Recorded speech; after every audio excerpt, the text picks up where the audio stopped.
Study IQ IAS, अब तैयारी हुई अफोर्डेबल।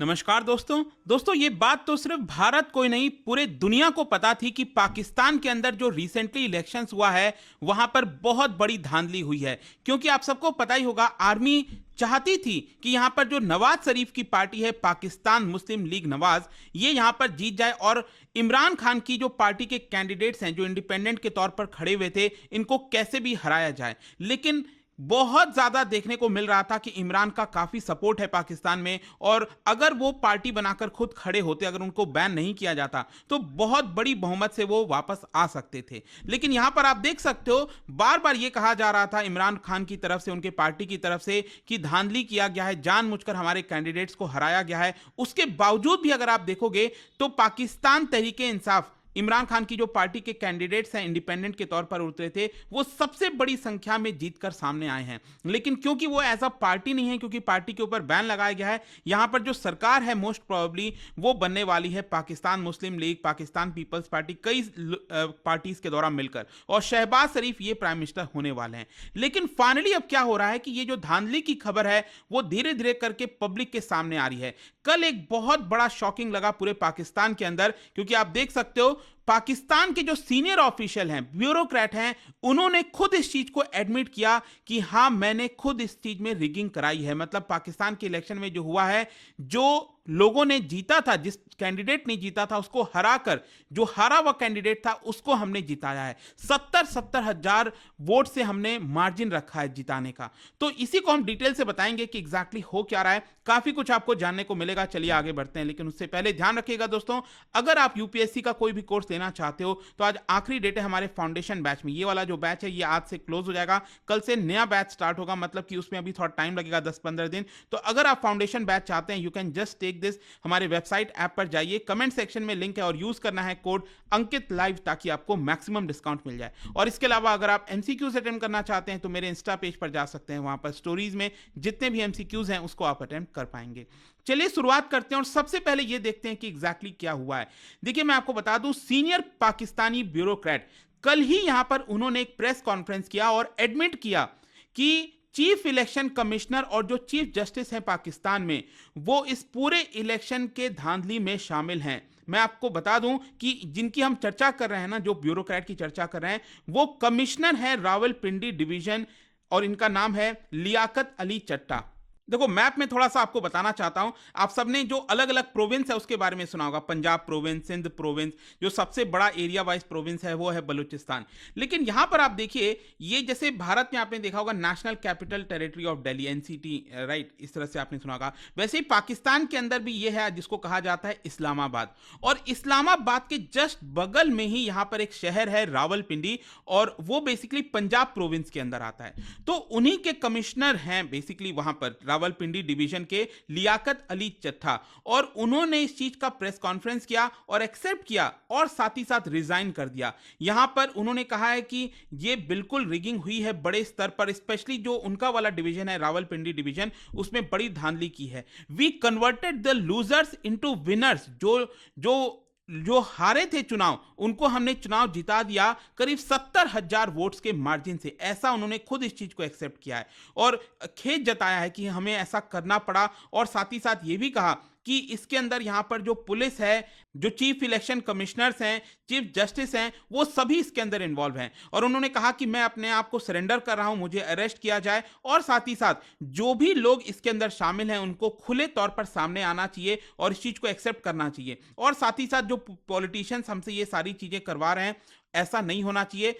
और आपको पता ही है कि इसका क्या परिणाम, क्योंकि इसके बारे में सिर्फ भारत पाकिस्तान में नहीं, पूरे दुनिया में अगर आप देखोगे जितने भी न्यूज हेडलाइंस हैं उसकी चर्चा हो रही है। और देखना होगा कि इस तरह के एलिगेशंस के बाद क्या पूरी दुनिया, जो भी नए प्राइम मिनिस्टर बनेंगे, क्या उनको एक्सेप्ट करती है कि नहीं करती है। क्योंकि ये तो साफ दिख ही रहा था सभी को कि कितने बड़े स्तर पर वहां पर धांधली की जा रही है इलेक्शंस में। खैर यहां पर अगर हम बात करें इमरान खान के पार्टी के द्वारा क्या क्लेम किया गया है, देखो यहां पर एक फॉर्म है, फॉर्म 45, जो कि काफी न्यूज में चल रहा है, फॉर्म 45 और फॉर्म 47।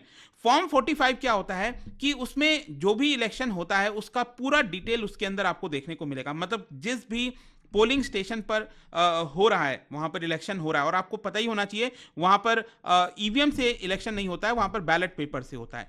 तो जो फॉर्म 45 होता है वहां पर इलेक्शंस के दौरान, उसमें पोलिंग स्टेशन की पूरी जानकारी होती है कि स्टेशन नंबर कौन सा है, कौन सी कॉन्स्टिट्यूएंसी में फॉल करता है, वो total number of registered voters कितने हैं, कितने वोट्स वहां पर डले हैं, और ईच कैंडिडेट को वहां पर कितना वोट मिला है। ठीक है, तो फॉर्म 45 में इमरान खान की पार्टी के द्वारा बताया गया है कि बहुत धांधली की गई है। मतलब कि फॉर्म 45 उनके कैंडिडेट या फिर पोलिंग एजेंट्स को देना चाहिए था, लेकिन वो कई घंटे के बाद भी वो फॉर्म 45 नहीं मिला था। इनफैक्ट कई सारे प्रूफ भी दिए गए थे, जैसे कि आपको मैं बताता हूं, कुछ 2-4 प्रूफ है यहां पर।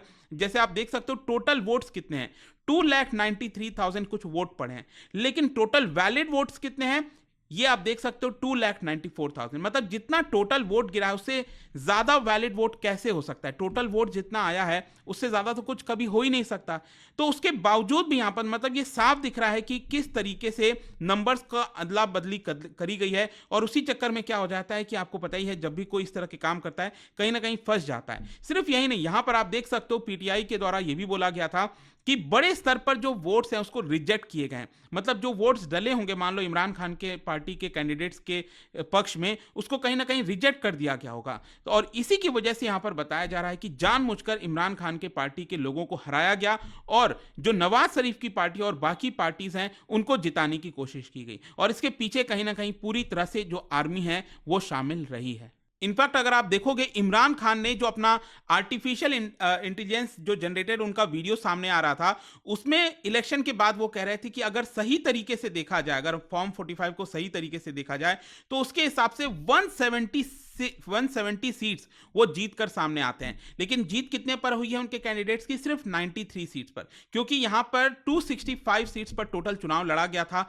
जो मेजॉरिटी मार्क था वो था 133 के आसपास। तो ऑब्वियस सी बात है, अगर इनको 170 सीट्स मिल जाता तो एक तरह से इंडिपेंडेंट कैंडिडेट्स एक साथ आ सकते थे और वो गवर्नमेंट को फॉर्म कर सकते थे, लेकिन ऐसा नहीं हो पाया। अब क्वेश्चन यह है कि इन सारी चीजों को देखते हुए, क्योंकि बहुत ही गंभीर आरोप था और जो पर्सन इलेक्शन में शामिल है, ब्यूरोक्रेट शामिल है, वो खुद इस चीज के बारे में आकर कह रहा है और सरेंडर कर रहा है, तो अपने आप में आप समझ सकते हैं कितना प्रेशर होगा वहां के इलेक्शन कमीशन पर। तो जो इलेक्शन कमीशन ऑफ पाकिस्तान है, उन्होंने भी आए बाहर और प्रेस कॉन्फ्रेंस किया और कहा कि जो भी एलिगेशंस हमारे ऊपर लगे हैं चीफ इलेक्शन कमिश्नर के ऊपर, चीफ जस्टिस के ऊपर, ये पूरी तरह से गलत है, ऐसा कुछ भी नहीं है। No official of the election commission never issued any instruction regarding changing the election result. जहां तक बात कही जा रही है कि इलेक्शन रिजल्ट्स को चेंज कर दिया गया, बड़ी धांधली हुई है, ऐसा कुछ भी नहीं है। लेकिन इसको लेकर एक पुख्ता जो सबूत होता है वो इलेक्शन कमीशन ऑफ पाकिस्तान ने नहीं दिया है, यह भी आपको समझना है। खैर, जो भी इलेक्शन कमीशन ऑफ पाकिस्तान ने बोला, जो इस चीज को रिजेक्ट किया, उसके बाद अगर आप देखोगे तो वहां पर एक बहुत बड़ी एडवोकेसी ग्रुप है, human rights commission of Pakistan. उन्होंने कहा है कि ये जस्ट एक शुरुआत है। मतलब जिस तरीके से जो ब्यूरोक्रेट सामने आया और उन्होंने एक्सेप्ट किया, ये बस एक शुरुआत है एक्सपोज का। हो सकता है आगे आने वाले समय में आपको इस तरह के बहुत सारे एक्सपोज देखने को और मिलेंगे। सिर्फ यही नहीं, एक और इंटरेस्टिंग चीज मैं बताता हूं कि यहां पर एक पार्टी है पाकिस्तान के अंदर, इस्लामिस्ट जमात ए इस्लामी पार्टी, उनके एक रिप्रेजेंटेटिव है हाफिज नईम। वो चुनाव जीत गए थे, लेकिन आरोप लगने लगा कि गलत तरीके से उनको चुनाव जिताया गया है। और इसी की वजह से क्या होता है कि वो अपना जो है आपका डिसाइड करते हैं कि मैं अपने सीट को सरेंडर कर दूंगा। तो उन्होंने वो जो चुनाव जीता उसको सरेंडर ही कर दिया कि मैं इसको एक्सेप्ट नहीं करना चाहता। तो इस तरह की चीजें पाकिस्तान में देखने को मिल रही हैं। खैर, यहां पर अगर आप देखोगे तो पाकिस्तान की आर्मी, जैसा कि आपको मैंने बताया कि किस तरह से पीछे में है। अब आपको एक इंटरेस्टिंग चीज क्या होता है कि यहां पर बताया जा रहा है कि नवाज शरीफ जो कि लंदन में थे इस इलेक्शन के पहले, उनको जस्ट बुलाया गया और बोला जा रहा था कि नवाज शरीफ को ही प्राइम मिनिस्टर बनाया जाएगा। लेकिन अब क्या हुआ है, उनके जो छोटे भाई हैं शहबाज शरीफ, उनको प्राइम मिनिस्टर बनाया गया है। इसका कारण मैं आपको बताता हूं। बेसिकली क्या हुआ है कि ये जो इलेक्शन हुआ था, ये पूरे पाकिस्तान का नेशनल इलेक्शन तो था ही, मतलब जो जैसे भारत में लोकसभा का होता है, वैसे ही वहां पर प्रोविंशियल इलेक्शन भी था। जैसे पंजाब का इलेक्शन, जो वहां का प्रोविंस है पंजाब, वहां का भी इलेक्शन था। तो पंजाब बहुत पावरफुल वहां पर स्टेट है पाकिस्तान में, अगर आप देखोगे, ठीक है। सबसे ज्यादा जो प्रतिनिधि चुनकर आते हैं रिप्रेजेंटेटिव्स, वो आपके पंजाब से ही होते हैं, पॉपुलेशन सबसे ज्यादा है। तो यहां पर क्या हुआ है कि आर्मी ने एक तरह से चॉइस दिया था नवाज शरीफ को कि या तो आप प्राइम मिनिस्टर बन जाइए पाकिस्तान के, या फिर अगर आप चाहते हो आपकी बेटी पंजाब की चीफ मिनिस्टर बने, तो या तो वो होगा या तो आप प्राइम मिनिस्टर बनोगे। तो इसी की वजह से बताया जा रहा है कि यहाँ पर नवाज शरीफ ने क्या किया, अपनी जो बेटी है मरियम शरीफ, ठीक है, आपने सुना होगा उनकी बेटी का नाम, तो वो पंजाब की चीफ मिनिस्टर बनने जा रही हैं। तो आई होप आप समझ पा रहे होगे कि किस तरीके से पाकिस्तान को इस समय चलाया जा रहा है, और इसीलिए भारत के लिए भी प्रॉब्लम हो जाती है कि हम बात किससे करें, क्योंकि जो सिविलियन गवर्नमेंट है उससे बात करने का कोई नतीजा तो है नहीं। अल्टीमेटली यहाँ पर जो आर्मी है, जब तक वो किसी चीज को नहीं मानेगी तब तक शांति हो या फिर कुछ भी हो, उस पर डिसाइड कुछ भी हम नहीं कर सकते। खैर, इन सारी चीजों को देखते हुए पाकिस्तान में आप देखोगे आए दिन यहाँ पर प्रोटेस्ट होते रहते हैं, और जो ये रिगिंग हुआ है, धांधली हुई है इलेक्शन में, इसको लेकर भी लंबे समय से प्रोटेस्ट हो रहा है। कल तो काफी बड़ा प्रोटेस्ट, करीब 12 शहरों में अलग अलग जगह, उससे भी ज्यादा शहरों में अलग अलग जगह पर प्रोटेस्ट निकाले गए। लोग बाहर आ रहे हैं, थीव्स स्टील, स्टॉप स्टीलिंग और मैंडेट, इस तरह के पोस्टर जो हैं लोग दिखा रहे हैं।